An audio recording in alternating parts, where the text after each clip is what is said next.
May 2559. Having emerged into the unknown after 28 years adrift in space, the crew of the UNSC Spirit of Fire find that the new foes are not the only challenge they face on the enigmatic ark, but the past they left behind.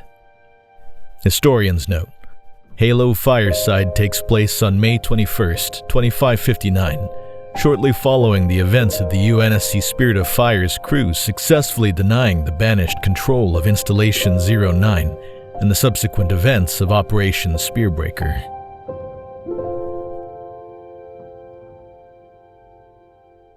Original story written by the Halo franchise team of Halo Studios. We thank Halo Studios for continuing to tell grand stories within Halo's universe and dedicate this series as a love letter to their efforts. Jumperscape Audio and Scion Esports present Stories from Waypoint. Episode 15, Fireside, posted first on Halo Waypoint, February 21st, 2024.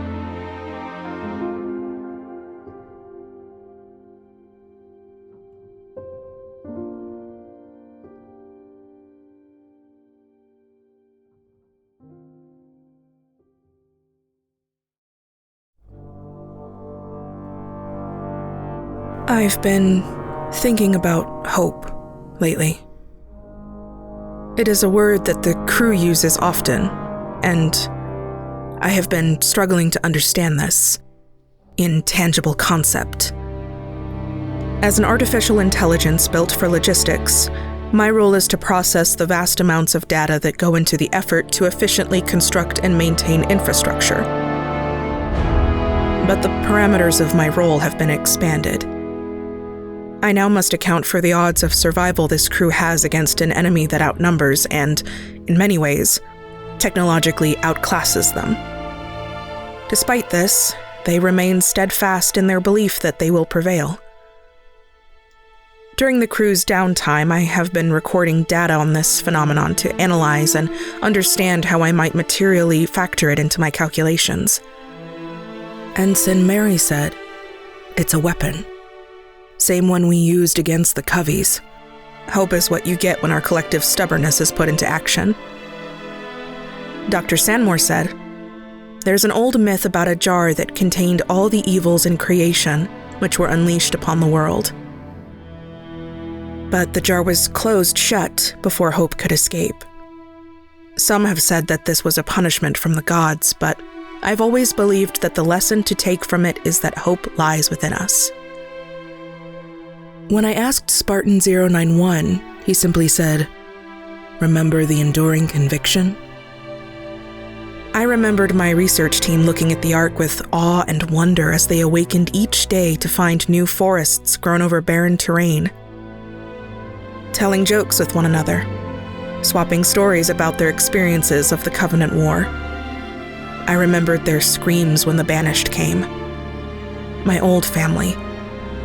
They had hoped for an age of peace, but it was taken away from them, and I was left alone. But then I was found, a statistical impossibility given the nature of how the UNSC Spirit of Fire was brought here. I gained a new family, and we fought back. Success did not correlate to victory, as that conflict continues to this day, but as Spartan 130 put it, we made those bastards bleed. Through this, I think I understand. Belief, faith, hope. These things cannot be factored into data.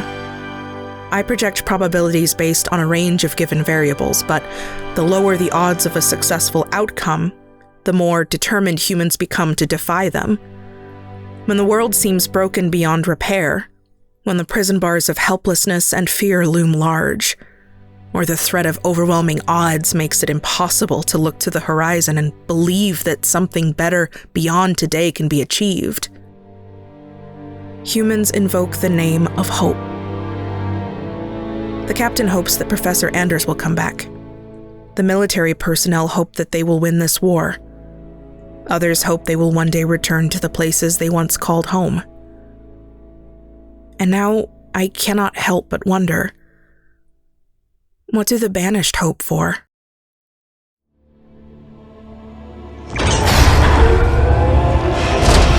Oh, 0700 hours, aboard UNSC Spirit of Fire, May 21st, 2559.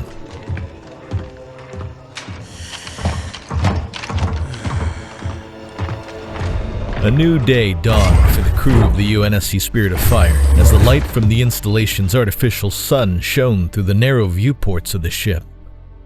Captain James Cutter was already wide awake. This was how it was every morning. An almost 3-decade-long cryo-nap had not dulled his discipline. With the exception of Isabel, and on some mornings the ship's cat, he was the first to rise, to walk the ship's halls and personally relieve the night shift crew on his daily pilgrimage to the observation deck. He still hopes that he would one day find Professor Anders here, asleep at her desk after burning the midnight oil. He imagined he'd enjoy hearing the daring tale of her return. What was it she had once said about this place? It adds perspective to my work. Indeed, in the time she had been gone, Cutter hadn't touched her possessions or equipment at all. Anders had been gone for some time now. The few weeks that she had said it would take to figure out how to get back to them had passed. He knew that she would be okay. Professor Ellen Anders was intelligent and resourceful, and she would be back in her lab in good time, like she'd never left, just as it should be. He could see her dancing between holographic displays, conducting symphonies to an orchestra of battlefield statistics, muttering half-finished thoughts under her breath and grinning as she suddenly solved a problem that she had put on mental pause some time ago. The chaotic nature of her genius was very much contrasted by Cutter's own regimented and structured discipline, but a good leader knew how to respect and harness her unique style of work. So, Mr. Captain, sir, what do you think loaded for bear actually means? He remembered Serina saying to him as they were just hours away from harvest. Serina, it means that tomorrow is going to be a long day. And it had been. Except to the Spirit of Fire's crew, that tomorrow was now yesterday, 28 long years ago. Yesterday, after half a decade of relentless fighting, harvest was theirs again, and they were damn well going to make sure the Covenant knew it. Yesterday, he was squinting at a view screen and felt the rising swell of hope as a group of Spartans charged into battle to protect civilians in Arcadia. And then they were leaving. The ground erupted on a far-flung world, and the ship was swallowed in a great metal maw. Within its belly, an impossible planet turned inside out. Yesterday, he was declining a promotion. He was hating himself for looking at Terrence as a son. He was suspicious of an incorrect date on a Valentine's Day email. He was paying respects to an empty cryo chamber. He closed his eyes, and then he was awake, and the war was over, and Serina was gone. All those days, those mundane, terrible, wonderful, impossible days, spread across his life and the lives of his crew, were just yesterday. And what about his family? How long had it been before his wife and children had given up hope? Were they still waiting for him? Were they even alive? If they were, Mary would be almost 30 years older than him. And his daughter, he hadn't realized just how much he feared the idea that they might almost be the same age. Captain? Good morning. Bring up the map, Isabel. It's going to be a long day. Aye, Captain. The holotable displayed a topographical map of the Ark's surface. Cutter leaned forward as he began to scrutinize the latest tactical updates, and there, at the far end of the table, on the darker side of the room, he imagined Atriox doing the same thing. He and his crew had earned the banished leader's respect for destroying his command ship and denying him possession of the Halo ring, and he had even offered to let them depart the Ark.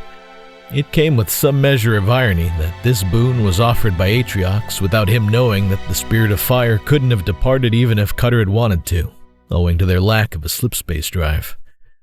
But even if it were possible, duty compelled him to stay and fight. That duty was not just to the lives of his crew, but to humanity.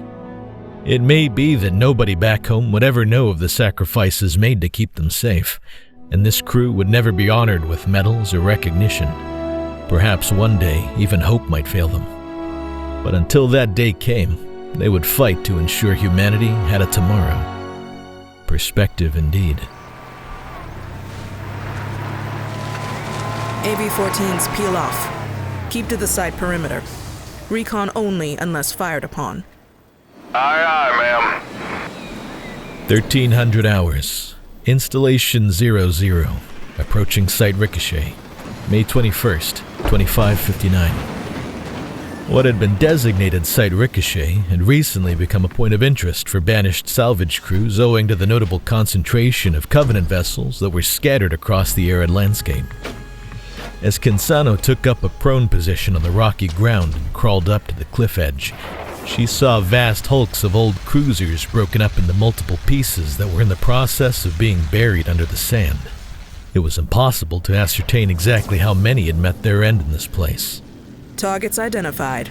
1 elite, half a dozen brutes, 15 grunts, and a shitload of equipment. Market them.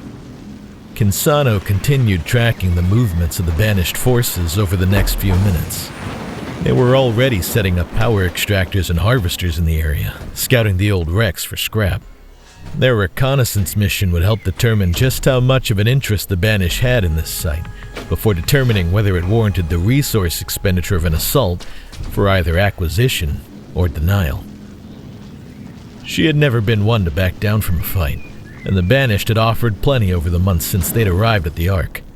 But as she saw it, the nature of this conflict was a matter of pure arithmetic. Broadly speaking, the Banished held a technological and likely numerical advantage here, but they no longer had their flagship. That meant both sides had to play this smart, pick and choose their battles, decide where to draw the line, and even when to give ground to the enemy. It reminded her of her own days fighting against the UNSC. In her teenage years, she was just one of thousands of miners growing increasingly resentful about barely seeing a credit while risking their lives to obtain precious metals for the UNSC military. After some disruptive protests and strikes, she'd become the leader of her own group of rebels, and after a few short years later, she was sharing cigars with Robert Watts over heated conversations about how to best forge those miners into an organized fighting force. That was, of course, until Watts was captured by a group of Spartans in 2525, turning the armored super soldiers into fairy tale monsters across the outer colonies, until the real monsters arrived and burned Reigns to cinders. Suddenly, those tens of thousands of pissed-off miners working toward revolution were turned into refugees, resettled by the very military they had resented so much, a fitting irony. Kinsano knew that she would never be able to settle for the comfort of temporary safety somewhere else. A fire had been lit within her that day, a drive to fight, and she figured that she owed the guy who had helped her people whatever service she had to offer. It was through this lens that Kinsano sought to understand the enemy they now fought. Like many who joined the insurrectionists' cause, the Banished were also made up of those who had sought to rebel against the Covenant and had pledged their service and loyalty to its leader, Atriox. He had broken free from the strangling grasp of an empire, struck out to secure independence, and it was hard not to respect that. Ma'am, are you seeing this? Identify source. Who the hell is firing and where are they coming from? Scout Team Logic Hull reporting. No signs of hostiles near perimeter. Scout Team Noir here, confirming... Wait.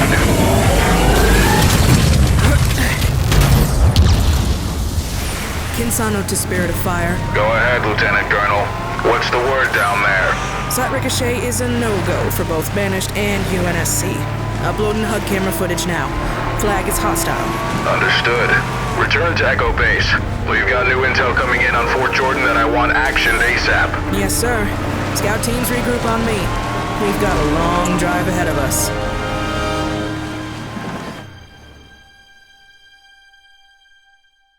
Son of a... You gotta be kidding me! Will you just pick a spot? I'm telling you, the smoke follows me. You try staying put while you're breathing this stuff in. 2100 hours. Installation 00. FOB Quebec. May 21st, 2559. Not surprised. Probably senses all the hell you've been through. Or the hell he's put us through. Comedians, every frickin' one of ya. Finally, something to stuff these laughing mouths with. I'm starving. It wasn't every day that this small contingent, gathered at Quebec, a forward operating base attached to the UNSC Spirit of Fire's activities on the Ark, got to enjoy such a spread.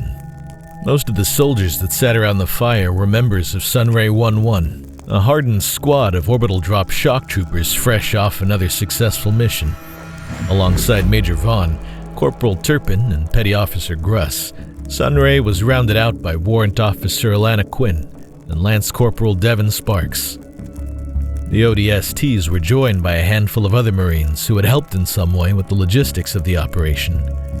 Their efforts made them more than welcome to join in the festivities and find some moment of respite amid the UNSC's constant tug-of-war with banished forces that had defined their time on the Ark. Every possible opportunity to share a good laugh and a decent meal was something to be seized. Tonight, that decent meal came first in the form of a tart composed of clustered yellow-green fruit found in the local refugia and vetted by the Spirit's nutritionists. For the main course, raw strips of thorn beast flank that had been taken from the banished camp they had just assaulted.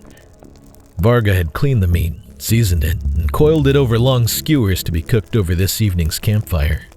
Always good to have you all back safe and sound. If we've got this to come back to every evening, I'm not sure there's a battle we can't win. Thank you, Varga. Oh, thank you. Hey, Varga, you heard anything from Lotus? Nemoptits. Shenilano. You'll be the first person I ping with any intel I come across, though. Promise. I did, however, come across some other curious intel that the rest of Sunray might be interested in. Someone has a birthday tomorrow. Did you have to? I most certainly did. Now, what I didn't have to do was come across some excessive inventory I thought could be used to mark the occasion. Varga, you didn't. A bit of freeze-dried ice cream. Oh my god, you didn't. Wait, chocolate raspberry? I think I might love you. Ooh. So, you gonna spill any details? Ooh, couldn't possibly. That's classified, Private.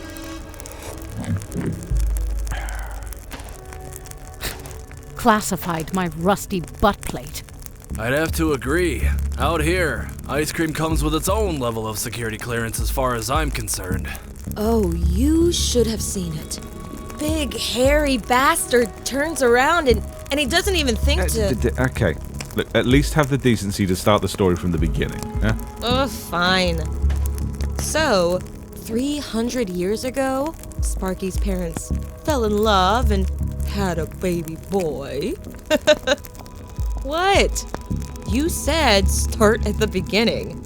And everyone already knows you're the old man of this group. Anyway, we get word that one of the brute chieftains had set up camp not far off from a huge resource cache. It was a haul that we'd really rather the banished not put to use, so orders come in that we need to go and negotiate their eviction from the area. So we send in Hank to do a little recon. Turpin always swelled a bit with pride when invoking the name she had given to the squad's MQ-96 support drone. Hank starts giving us back this feed, taking inventory of outpost material, defense turrets, troop complement, all normal stuff. Then, all of a sudden, we get first eyes on this chieftain.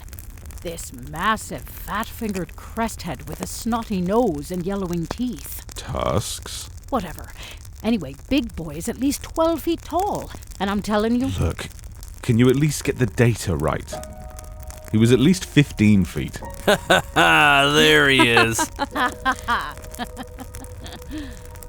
All at once, it seemed like years since they had arrived at the Ark's doorstep, but mere moments from when they had fled the destruction of the Forerunner shield world and closed their eyes for an ultimately 3-decade-long cryosleep. They had awoken to a reality where they were the aliens, visitors to an unfamiliar reality, where allegiances had changed Wars had been won, lives had been lost, and families had moved on. In almost every way, all they had left was each other. And on nights like this, that was enough. After thousands of partition cycles dedicated to my goal of understanding hope, it strikes me that perhaps the closest rational analog has been in front of me the entire time. Fire. A seemingly insignificant chemical reaction can ignite a blaze that can change the course of history, or change the path of one person's life. It can be a source of warmth, drawing weary souls around it to provide revitalization. It can be a source of light, piercing the darkness and revealing the truth of the path ahead. It can be a source of power, wielded to raise an enemy to the ground, or restore a landscape to rise from the ashes and grow into something new, something better. A spirit of fire is a spirit of hope. All it takes is a spark. Original stories are available on Halo Waypoint. All rights to Halo belong to Halo Studios and Microsoft. Get connected with the team at jumperscape.com. Stories from Waypoint is presented by Scion Esports. Find their events and opportunities at scionesports.com.